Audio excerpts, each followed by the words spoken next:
Selanjutnya poinnya nabtalihi.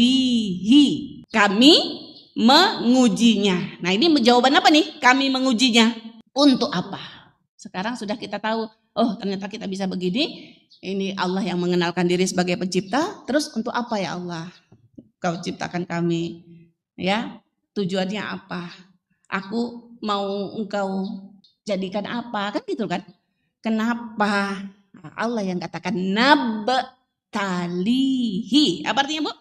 Kami. Anaknya itu nun. Ya, kami mengujinya. Sama kayak apa kalau surat Al-Muluk? Alladzi khalaqal mauta wal hayata liyabluwakum. Nah, ini sama akar katanya.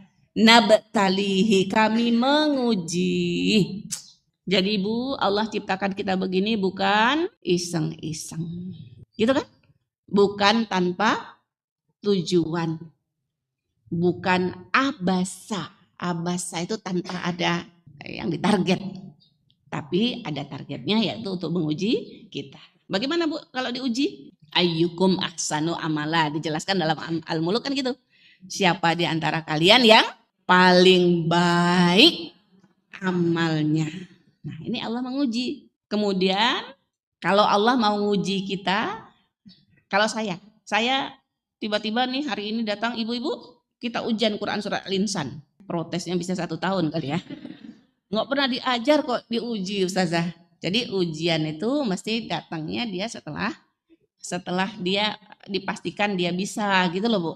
Nah ini makanya lanjutannya faja'alnahu sami'am basira, karena Allah mau menguji kita, Allah jadikan kita bisa mendengar, bisa melihat. Apa fungsinya kita mendengar? Fungsinya kita melihat untuk dapat ilmu, untuk dapat pengetahuan, untuk dapat mengerti. Ya, untuk dapat mengerti apa yang kemudian akan diujikan gitu loh. Ya, apa yang akan dipertanggungjawabkan. Nah, ini kita nggak ada ceritanya diuji gitu, tapi kemudian tidak disampaikan materinya, tidak disampaikan ya. Di mana nih materi kehidupan yang harus kita lakukan yang kemudian kita akan diuji. Maksudnya diuji itu kan kita lakukan apa tidak, ya kita terima apa tidak, kita percaya apa tidak, ya harus ada informasinya dulu. Informasinya ada di dalam Al-Quran dan di dalam Al-Hadis. Ibu-ibu yang dirahmati Allah, dengan ayat yang kita tahu. Yang pertama Iqra, ya. Kemudian ada lagi nanti dalam Quran surah Al-Qalam, Allah bersumpah nun wal qalami wama yasturun. Ini melengkapi silsilah keilmuan di dalam agama kita. Ada yang dibaca, Allah bilang, kemudian Allah bersumpah dengan kolam dan apa yang ditulis. Itu silsilah keilmuan. Nah, nanti itu yang kira-kira menjadi bahan ujian Allah kepada kita. Sudah dapat apa Bu? 1, siapa yang menciptakan? Yang kedua, tujuan Allah menciptakan kita. Nah, tujuan Allah menciptakan kita apa? Untuk menguji. Berarti kalau diuji artinya apa Bu? Kita nggak ujian Allah kepada kita. Sudah dapat apa Bu? 1, siapa yang menciptakan? Yang kedua, tujuan Allah menciptakan kita. Nah, tujuan Allah menciptakan kita apa? Untuk menguji. Berarti kalau diuji artinya apa Bu? Kita nggak dibiarkan begitu saja. Kita tidak diciptakan dengan bukan tanpa tujuan, gitu kan? Kita nggak dibiarkan berbuat apa yang kita mau.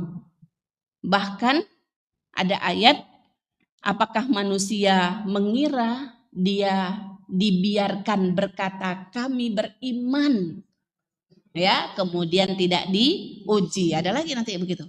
Jadi yang pertama sekali kita beriman. Nah setelah kita beriman apa artinya sudah selesai? Ada lagi nanti ujian yang lain lagi. Paham ya ayat kedua ya? Coba apa Bu ayat yang kedua ini? Artinya inna khalaqnal insan min nutfatin amsyaj nabtalihi, kami mengujinya. Faja'alnahu sami'am basira.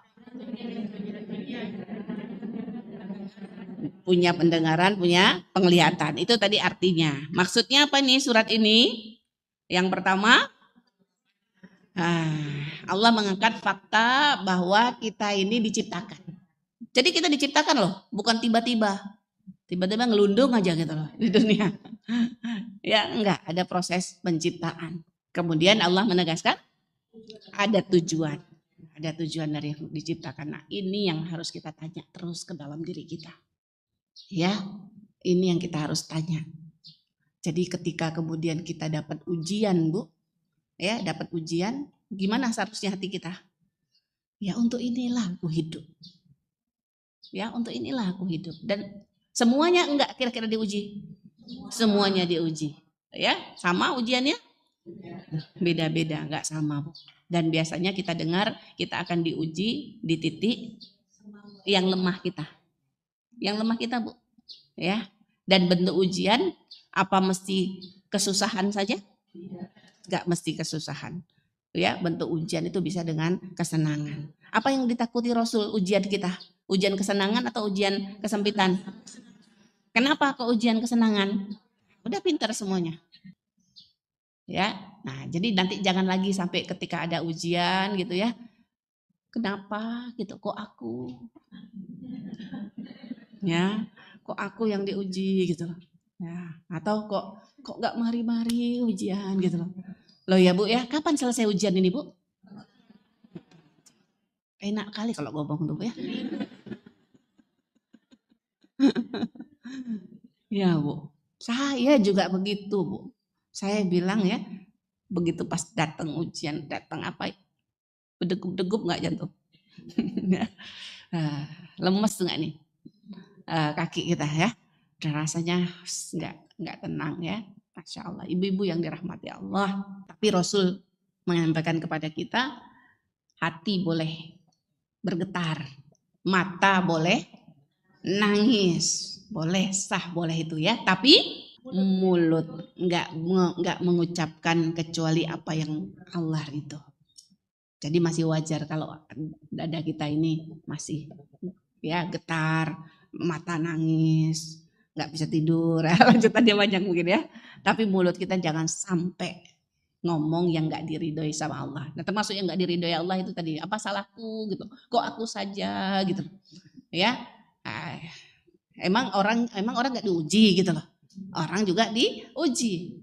Atau minta ya Allah aku jangan diuji dengan nggak punya uang, ujilah aku dengan punya uang aja gitu loh. Ada yang gitu nggak? Ya, jangan ngatur sama Allah itu ya Allah jangan diuji aku dengan sulit gitu loh ya. Ujilah aku. Allah yang paling tahu. Ya, Allah yang paling tahu. Belum final ya, semuanya kehidupan kita ini masih belum final. Boleh jadi yang kita tidak suka itu yang baik buat kita. Boleh jadi yang sekarang kita sesalin nanti justru itu yang kita syukuri gitu loh. Ya, alhamdulillah. Banyak sekali Bu hadis yang menjelaskan gitu loh.